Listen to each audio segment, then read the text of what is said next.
Δεν υπάρχει έρωτας. Δεν υπήρχε τις καλές εποχές. Θα υπάρχει στην καραντίνα, ρε παιδιά. Δηλαδή,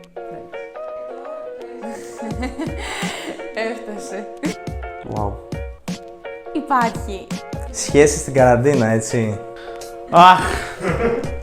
Μην γελάτε μας.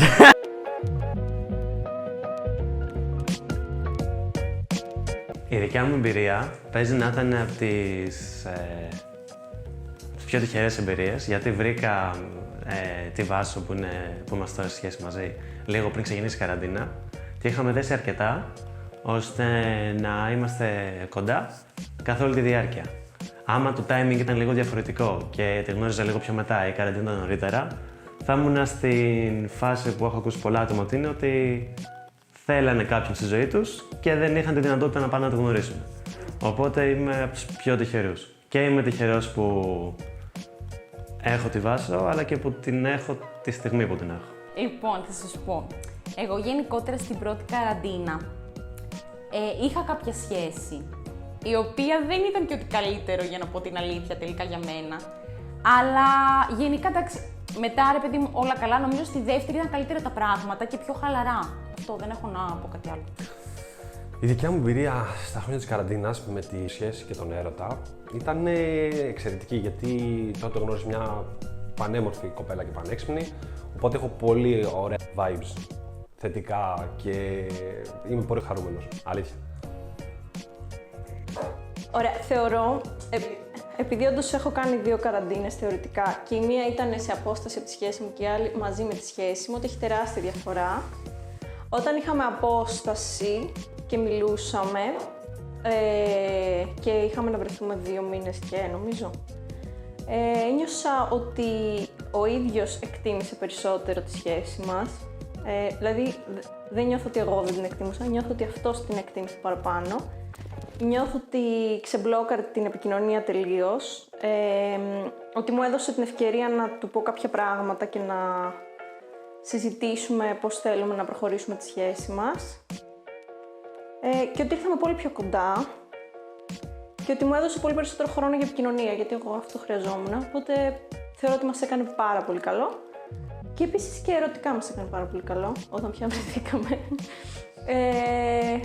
Όταν μέναμε μαζί, νιώθω ότι δεν μας βοήθησε πάρα πολύ η καραντίνα, γιατί έχεις την ψευδαίσθηση ότι έχεις πάρα πολύ χρόνο και ότι θα είστε συνέχεια μαζί και κάτι θα κάνετε και τελικά αφήνεις τις μέρες να περάσουν και δεν κάνεις τίποτα. Οπότε νομίζω ότι κάποιες φορές βοηθάει περισσότερο η απόσταση για να έρθεις πιο κοντά με έναν άνθρωπο παρά το να είσαι μαζί του. Ο έρωτας και οι σχέσεις στην καραντίνα θεωρώ πήρανε άλλη μορφή. Ψηφιοποιήθηκαν περισσότερο. Τώρα προσωπικά θεωρώ ότι είναι πολύ ιδιωτικό και λεπτό θέμα για να μιλήσω εγώ. Αλλά το βίωσα κι εγώ δύσκολα. Δεν ήθελα πολλά. Όχι λόγω του εγκλισμού, για δικούς μου λόγους. Ήθελα να κάτσω να χαλαρώσω, οπότε το είδα πολύ σαν μια ξεκούραστη διαδικασία. Πολύ sexting στην αρχή. Μετά σε κάποια φάση πολύ σεξ, σκέτο. Περίεργα πράγματα, εντάσεις, τσακωμοί, δράματα. Ωραία πράγματα. Λοιπόν, σχέση στην καραντίνα, δύσκολη από τη μία, γιατί όπως είπα ήμουν στο στρατό, στην πρώτη καραντίνα υπήρχε η απόσταση. Αλλά ακόμα υπήρχε το ψυχολογικό βάρος ότι δεν θα σου δώσουν άδεια που δικαιούσε να μπορείς να πας να δεις την κοπέλα σου ή να έρθει αυτή να σε βρει. Οπότε ήταν αρκετά σκληρό. Γιατί okay, ξεκινάς τη θητεία και λες τάδε θα έχω τη δυνατότητα να πάρω άδεια. Όταν έρχονται αυτές οι ημερομηνίες στο κόβουνε γιατί σου λένε «Ωπ, καραντίνα, κορονοϊός». Οπότε ήταν πιο δύσκολα, ψυχολογικά αυτή η απόσταση έγινε πιο μεγάλη, αλλά απ' την άλλη μπορώ να πω ότι αυτό οδήγησε σε έξτρα επικοινωνία μέσω μηνυμάτων που από άλλες συνθήκες δεν θα ήταν τόσο έντονη. Άρα ενώ κατά μία έννοια ήμασταν πολύ μακριά, υπό μια άλλη έννοια ήρθαμε πιο κοντά, γιατί άνοιξε η επικοινωνία, άνοιξαν ζητήματα που έπρεπε να ανοίξουν, έτσι. Συζητήσεις που έπρεπε να γίνουν και μπορεί να αποφεύγαμε, θέματα που μας ενδιέφεραν αλλά νιώθαμε ότι δεν έχουμε χρόνο να συζητήσουμε. νομίζω ότι αυτό η καραντίνα έφερε τις κατάλληλες συνθήκες για να συζητηθούν όλα αυτά. Εντάξει, ο καθένας δεν έχει να λέει επειδή είμαστε στην καραντίνα. Άμα θες κάποιον είσαι μαζί του και στην καραντίνα και όταν δεν έχει καραντίνα, ή άμα θες να βρεις κάποιον πώς το κάνεις. Γενικά, πολύ καλά εγώ το βίωσα. Μου άρεσε πάρα πολύ, έκανα συνέχεια πράγματα με το αγόρι μου. Δεθήκαμε πολύ περισσότερο και νομίζω ότι σε πολλά ζευγάρια συνέβη αυτό. Εντάξει, υπήρχαν και άλλα ζευγάρια τα οποία καταλάβανε ότι δεν ταιριάζουν. Αλλά σε εμάς λειτουργήσε καλά, μας άρεσε. Δεν μπορώ να πω ότι κάποια στιγμή δεν μπουχτίζεις λίγο, αλλά εντάξει, μετά το ξανασκέφτεσαι ρε παιδί μου. Είσαι και λίγο ερωτευμένος. Υπήρχε μια κοπέλα με την οποία είχα σχέση μες στην καραντίνα και ήταν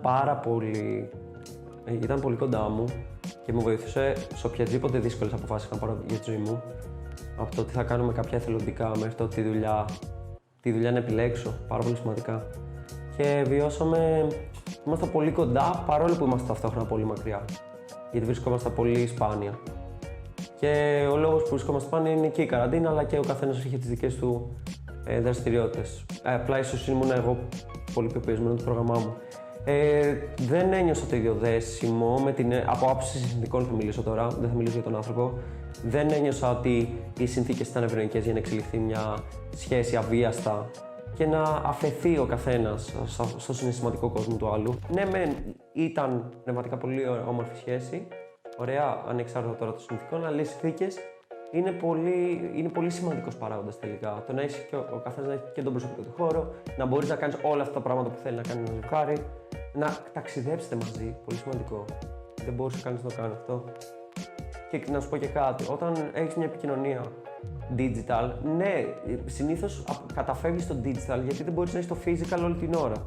Όταν το digital είναι η νέα κανονικότητα, δεν σημαίνει ότι είναι η πολυπόθητη νέα κανονικότητα.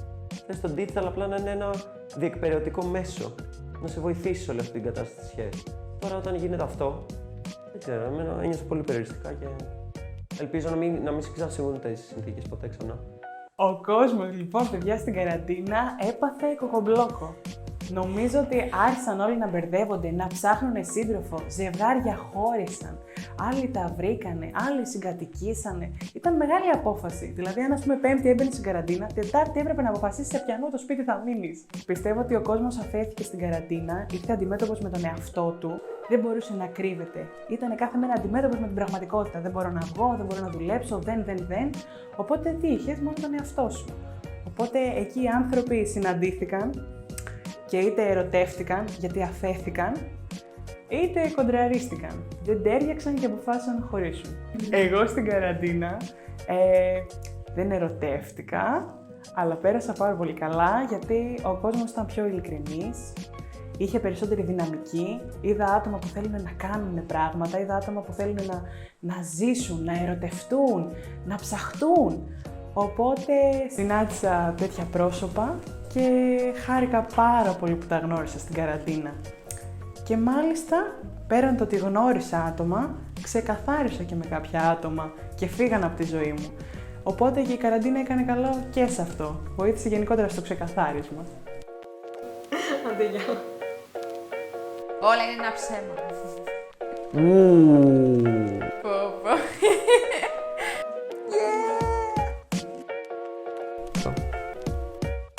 Αυτά.